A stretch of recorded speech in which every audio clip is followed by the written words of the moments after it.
So now we are going to discuss some causes of stridor in children. Stridor. Stridor is a high-pitched voice that is a sign of upper respiratory tract obstruction. So in the next few slides, we are going to discuss some causes of stridor in children.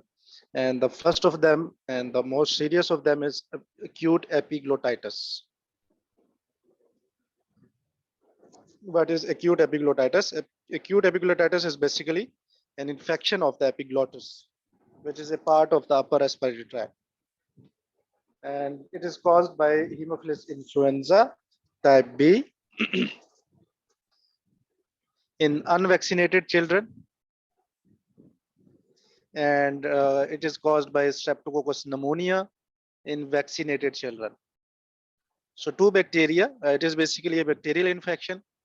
Acute epiglottitis is a bacterial infection that is caused by Haemophilus influenza type B in unvaccinated children, and in vaccinated children it is caused by Streptococcus pneumonia.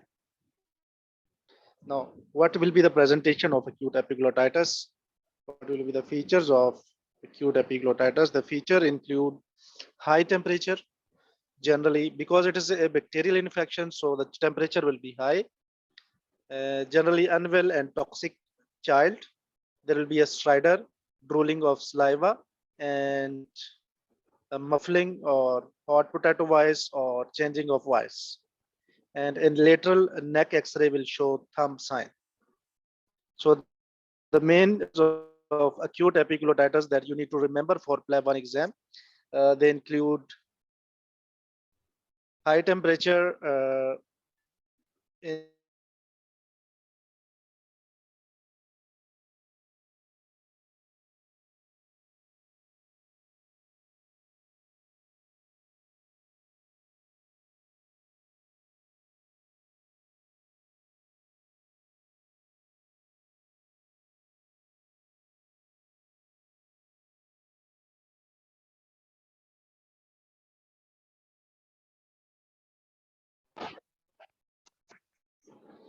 so high temperature, a generally unwell and toxic child with drooling of saliva and stridor, or muffling of or hoarseness of voice or hot potato voice, then you will suspect acute epiglottitis. And on a lateral neck X-ray, you will see a thumb sign because of inflammation and edema of the epiglottis. There will be a thumb sign like this on a lateral neck X-ray. Similarly, see here, this is also a thumb sign on the lateral neck X-ray.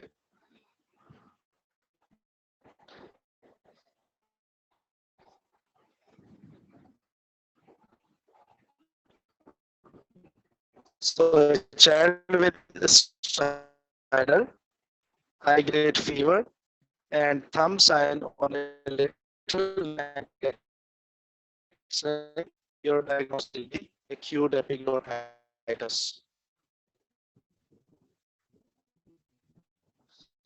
Acute epiglottitis usually form the lip of glottis. When there is inflammation of or infection of the epiglottis, the child can develop respiratory obstruction. So the most important management in acute epiglottitis is to intubate and ventilate before airway obstruction occurs.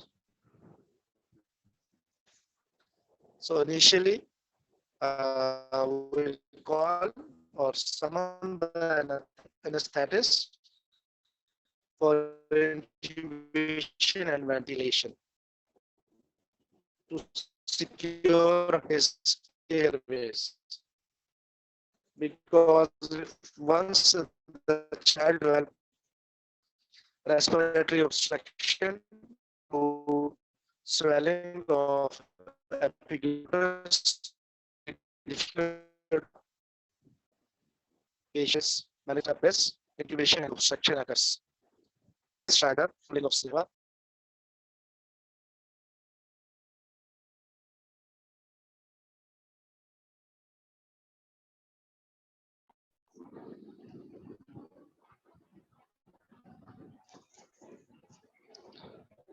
Your diagnosis will always be acute epiglottitis, and the most important step in the management will be intubate and ventilate. Acute epiglottitis is a life-threatening condition. It can lead to obstruction of the airway and death of the children. So that's why it's very important to intubate the child he gets airway obstruction. Other investigation, initial investigation was to do a lateral neck X-ray, which will show a thumb sign, and laryngoscopy is the gold standard. Throat swab can also be taken for culture and sensitivity to see the causative organisms. Inhalation and ventilation, also because it's a bacterial infection, so IV antibiotics and fluids also need to be given as a supportive treatment. The next cause of stridor in children is croup or laryngeotracheobronchitis. Croup or laryngeotracheobronchitis is also an upper respiratory tract infection, but it is a viral infection. Unlike acute epiglottitis, croup or laryngeotracheobronchitis is a viral infection. And the main features of acute epiglottitis was high-grade fever, generally unwell and toxic child with drooling of saliva and stridor. Now let's see what are the features of laryngeotracheobronchitis. Stridor will be a feature of all of these conditions because all of them lead to upper respiratory obstruction. Now, along with stridor, if there is barking cough, that is worse at night. Barking cough, that is worse at night. This is usually the main hint to make a diagnosis of laryngeotracheobronchitis. Fever can also be present, coryzal symptoms can also be present. Now, on X-ray, there will be steeple sign. Let me show you the X-ray. Yes. You can see in this X-ray, on frontal neck X-ray, you can see this sign, this narrowing down. This is known as steeple sign. And if steeple sign is present on a frontal neck X-ray, then your diagnosis of croup will be confirmed. So an upper respiratory tract infection that is caused by parainfluenza viruses. Features include stridor and barking cough that is worse at night, along with fever and coryzal symptoms. Fever and coryzal symptoms are also present in acute epiglottitis, but in acute epiglottitis, the child is usually toxic and unwell, and the fever is usually high grade. There was a thumb sign on X-ray in the case of acute epiglottitis, while steeple sign in case of croup or laryngeotracheobronchitis. The management of acute epiglottitis was intubate plus antibiotics plus fluids. But because this is a viral infection, so there will be no antibiotics are required.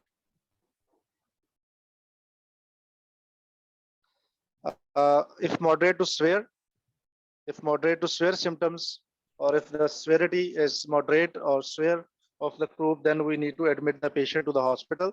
So how we are going to know that if the croup or laryngeotracheobronchitis is a severe croup? If there is frequent barking cough, stridor at rest, sternal wall retraction, significant distress and agitation and lethargy or restlessness. So if distress, agitation, lethargy or restlessness, they are present, these are signs of hypoxemia. Tachycardia is also a sign of hypoxemia. hypoxemia. So if these features are present, then we need to admit the patient to the hospital. A single dose, what is the treatment or what is the management of croup or laryngotracheobronchitis? A single dose of oral dexamethasone to all children will be given regardless of the severity. If mild severity, moderate severity, or severe severity, you need to give oral dexamethasone to all the children regardless of the severity. And prednisolone is an alternative if dexamethasone is not available.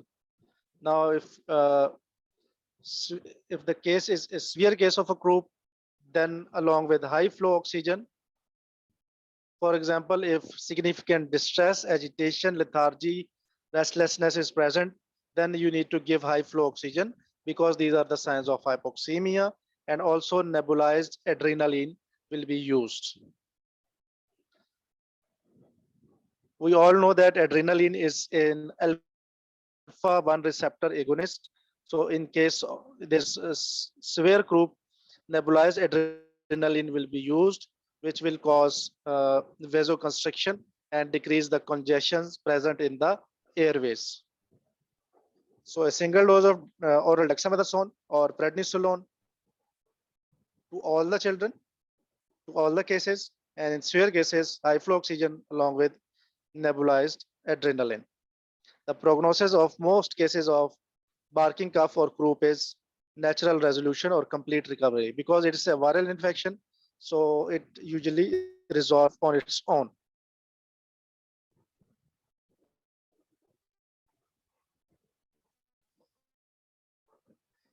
So we are done with two causes of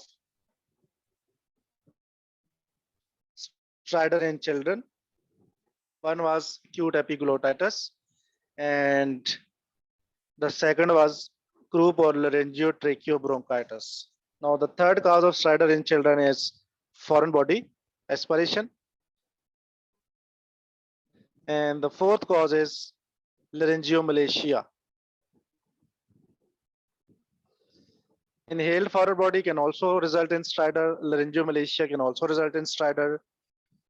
Inhaled foreign body will present to you with choking and hoarseness or inability to speak. Investigation is laryngoscopy, while laryngomalacia is the most common cause of congenital stridor. The children are usually normal thriving infants, and if the inspiratory stridor gets worse during crying, feeding, or in supine position, then this will be a hint for you to make a diagnosis of laryngomalacia. Laryngomalacia means soft laryngeal cartilages, which collapses during inspiration and lead to a stridor. So these are the causes of stridor in children: acute epiglottitis croup, inhaled foreign body, and laryngomalacia. Stridor is the high-pitched voice that is heard in upper respiratory tract obstruction. Now, what will happen if there is lower respiratory tract obstruction? If there is a lower respiratory tract obstruction, then we'll hear a wheeze. So stridor in upper respiratory tract obstruction and wheeze in lower respiratory tract obstruction. And we are all familiar with asthma, which leads to lower respiratory tract obstruction and result in a wheeze that is heard during auscultation. Now, in children, there is one more condition that can lead to obstruction of the lower respiratory tract, and this condition is bronchiolitis.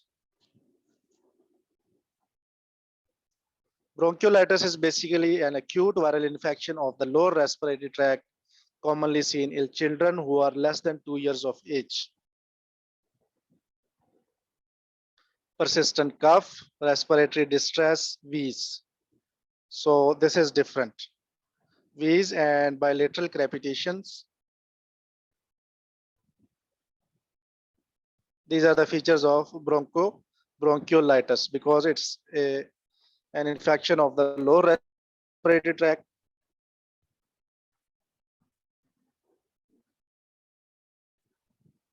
So if a child presents to you with persistent cough, respiratory distress, and on examination there is wheeze, bilateral crepitation, tachypnea, and chest retraction, and his age is less than 2 years, then you will suspect bronchiolitis, because bronchiolitis is the most common cause of lower respiratory tract infection.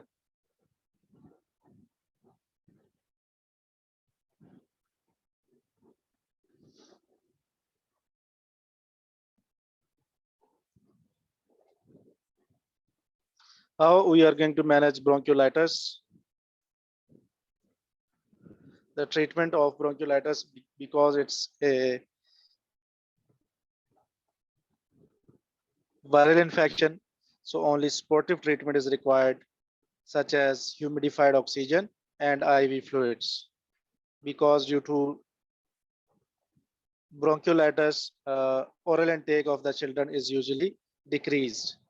So along with oxygen, we need to give IV fluids. So the treatment is mainly symptomatic. Now, bronchiolitis and croup both are respiratory infection, viral infection. Both are viral infection, but their management is different, and their presentation is also different. Croup is a viral infection of the upper respiratory tract, and bronchiolitis is an infection of the lower respiratory tract. Both are caused by viruses, but their management is different. For bronchiolitis, we'll use humidified oxygen, and it is caused by respiratory syncytial virus, and there is usually an expiratory wheeze.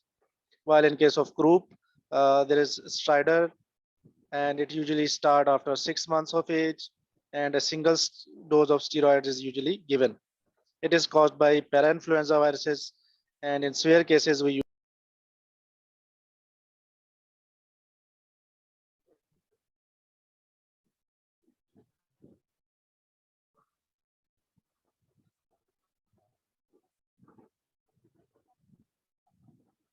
So this was all about bronchiolitis, that is a viral infection of the lower respiratory tract. The difference between croup and bronchiolitis. So the main hint for croup is barking cough that is worse at night, along with stridor, fever, and nasal symptoms. While the same features will be present in bronchiolitis as well, but there will be no stridor. Instead of stridor, there will be wheeze.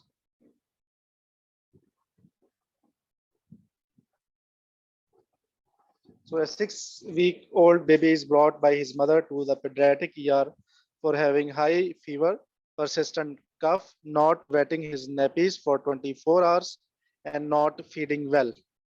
On examination, his temperature is 38.3, respiratory rate is 50 beats per minute, heart rate is 130 beats per minute, O2 saturation is 96. He has fine crackles and expiratory wheeze. So what is the most likely diagnosis in this case?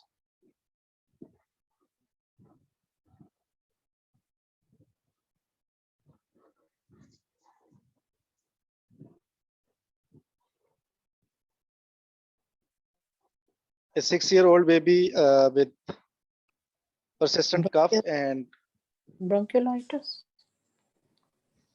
so why you pick bronchiolitis? Because there is cough is persistent, and there is temperature along with crackles and expiratory wheeze. Yes, expiratory wheeze and crackles. This is one hint, and the other hint is that the baby's age is 6 weeks. So the onset is bronchiolitis is usually very common in children who are less than 6 months old. In bronchiolitis, the children or the babies usually face two problems. One is that their oxygen saturation gets decreased with time, and the second one is oral intake is decreased. So in this scenario, you see that they are mentioning that the baby is not wetting his nappies for 24 hours. Means there is no urine output. So this sentence indicate that his oral intake is decreased. So in this case, we need to admit the patient to the ward so that IV fluids can be given to him, and his oxygen saturation is 96. So there is no need to give humidified oxygen. So the most appropriate action in this case would be admission for further observation. The likely diagnosis here is bronchiolitis. Note that not passing urine for 24 hours is a serious sign of, therefore, this baby needs admission as he likely lacks adequate oral intake. So, in bronchiolitis, oral intake is usually inadequate. Also, babies less than 3 months of age are susceptible to more severe form of bronchiolitis. So, this is another piece of information that if the baby age is less than 3 months, then he can develop a more severe form of bronchiolitis. And because it is a viral infection, so antibiotics are not within the management of bronchiolitis. His oxygen saturation is 92, so oxygen saturation O2 is not the right answer here, and the only answer is admission for further observation. Bronchiolitis is the most common cause of serious lower respiratory tract infection in children who are less than 1 years of age, with a peak incidence of 3 to 6 months. So this is sometimes a hint in the exam. So if a child whose age is less than 1 year present to you with expiratory wheeze and shortness of breath, and they ask you about the most likely diagnosis, then your answer should be bronchiolitis.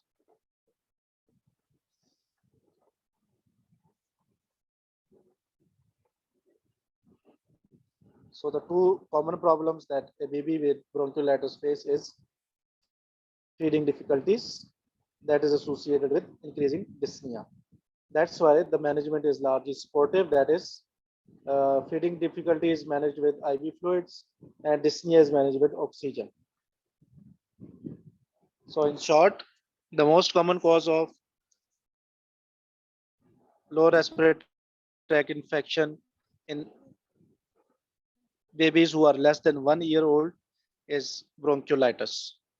Two main problems the babies face with bronchiolitis include feeding difficulties and increasing dyspnea. And these two are managed in the hospital with oxygen and IV fluids.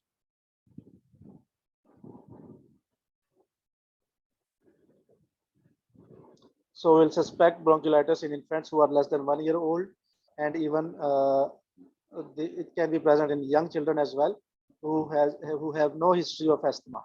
So someone who have no history of asthma present to you with expiratory wheeze and cough, coryza, fever, etc., then your diagnosis should be bronchiolitis. Differential diagnosis of stridor, we have already done that. Acute Epiglotitis Croup, inhaled foreign body, and Laryngomalacia.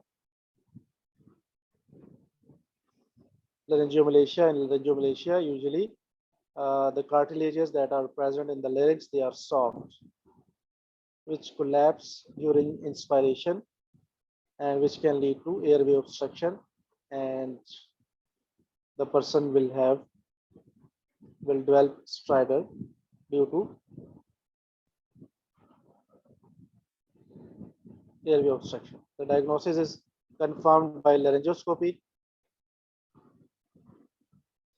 Remember that most of the time laryngomalacia gets better on its own, usually by baby's first birthday. So usually no treatment is recommended for laryngomalacia, but children with laryngomalacia sometimes has gastroesophageal disease. So anti-reflux medication can be prescribed in the management of laryngomalacia.